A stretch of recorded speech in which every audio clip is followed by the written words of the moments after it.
Om Sai Ram. Welcome to बंदे हैं हम साईं के। मैं हूँ आपके साथ सुयशी और बाबा की एक बहुत प्यारी सी लीला जो हमारे साथ शेयर की है मोनिका दी, वो मैं आप सभी के साथ साझा करने जा रही हूँ। मोनिका दी उड़ीसा से हैं और ऐसा एक दिन होता है कि मोनिका दी के क्योंकि उनके पापा डॉक्टर थे और उन दिनों मोनिका दी अपने पेरेंट्स के ही घर पे रहती थी। तो एक दिन वो हॉस्पिटल गई, ऐसे ही मिलने के लिए हॉस्पिटल गई।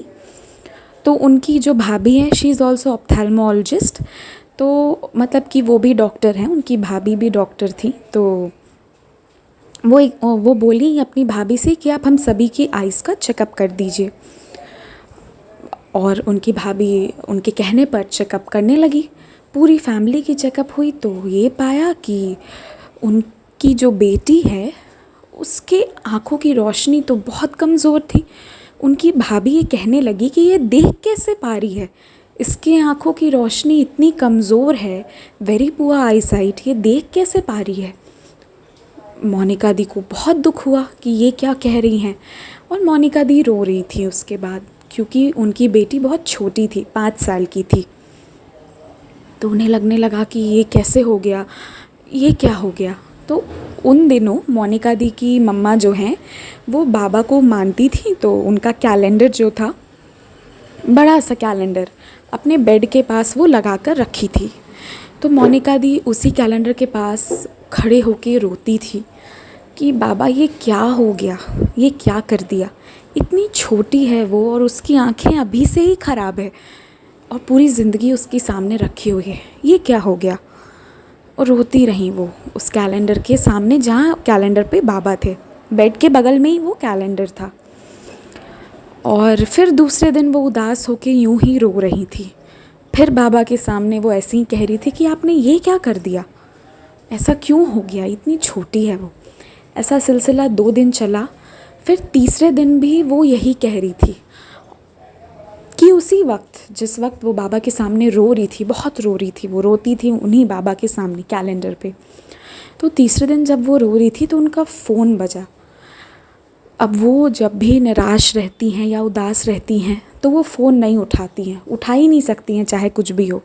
उन्हें थोड़ा अकेला रहना, अकेले होता है ना कि जब हम रो रहे हो तो अभी हमें रोने दो, उसके बाद बात करेंगे, ऐसा होता है नेचर, मेरा भी है। मैं भी जब दुखी हो जाती हूँ तो नहीं मन होता है किसी से बात करने का, शांति में लोनलीनेस चाहिए होता है, थोड़ा अकेले रहने दो। तो वो ही मोनिका दी का भी वैसे ही सेम था। पर जिस वक्त वो तीसरे दिन बाबा के सामने कैलेंडर पर रो रही थी देखकर कि बाबा ये क्या कर दिया, उस वक्त उनका फ़ोन बजा। उठाने का फिर से बिल्कुल मन नहीं था, पर ऐसा लगा ना कि ज़बरदस्ती कोई उनसे वो फ़ोन उठवा रहा हो, कि ना चाहते हुए भी उन्हें उठाना पड़ा। कि ऐसा लगा जैसे कि कोई उनका हाथ बढ़ा के कह रहा हो कि फ़ोन उठाओ। नहीं उठाने की मर्ज़ी थी, पर जो दिल के अंदर की तेज़ आवाज़ थी कि इस फ़ोन को उठाना है, और उनको उठाना पड़ा। Now this Leela starts here.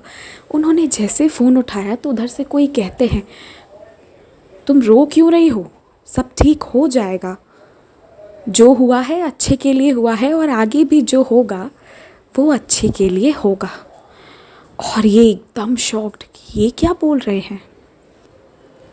पर इसके बीच एक चीज़ ये कि वो जो आवाज़ थी वो काफ़ी भारी थी पर बहुत सुकून देने वाली।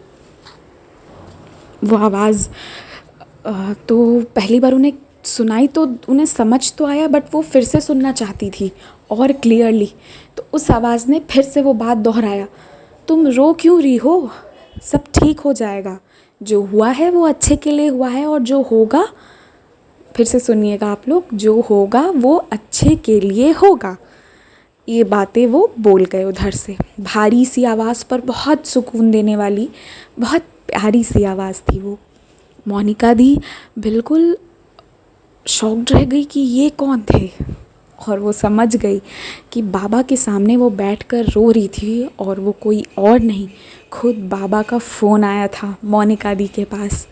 फिर मोनिका दी उस नंबर पर कितनी बार ट्राई कर चुकी, पर हर बार ये कहा जाता जब भी वो कॉल करती, the number you are trying to call does not exist, मतलब वो नंबर जो है वो एग्जिस्ट होता ही नहीं है, वो नंबर है ही नहीं किसी का।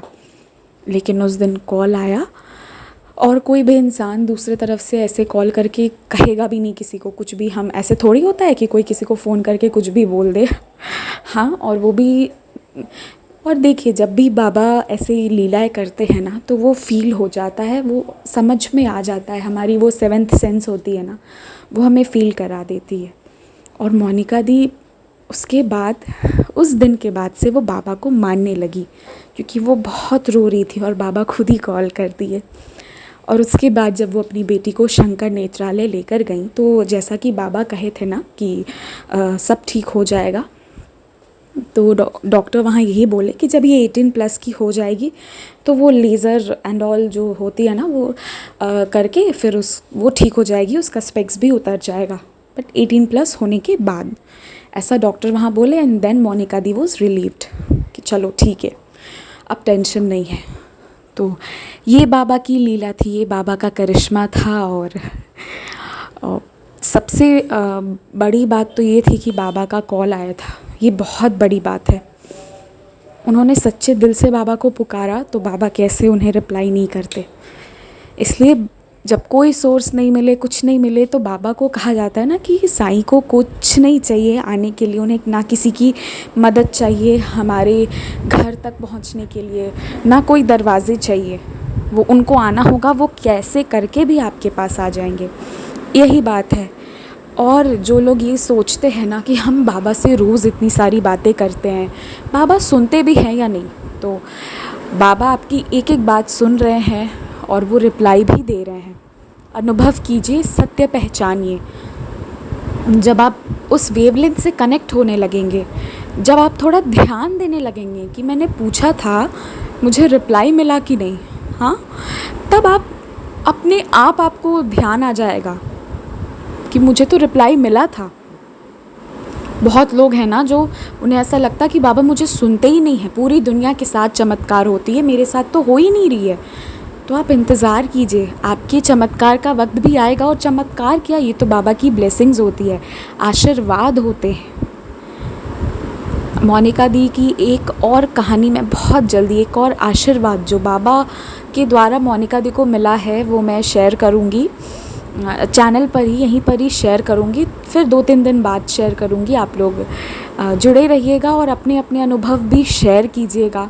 देखिए, जब आप लोग कोई एक्सपीरियंस शेयर करते हैं और कोई दूसरा उसे सुनता है ना, तो उसकी ज़िंदगी बदलने लगती है। आप खुद सोचिए, मोनिका दी को बाबा का कॉल आना कितनी बड़ी बात है, ये कितनी बड़ी बात है। और बाबा का एक एक बात जो उन्होंने कहा वो सच होते गया। तो ये सारी चीज़ें जो हैं, जब लोग अपने अपने अनुभव बताते हैं और फिर हम उन्हें शेयर करते, एक तो मुझे बहुत अच्छा लगता, और उसके बाद पता है, जाने अनजाने किसी की ज़िंदगी बदल रही होती है।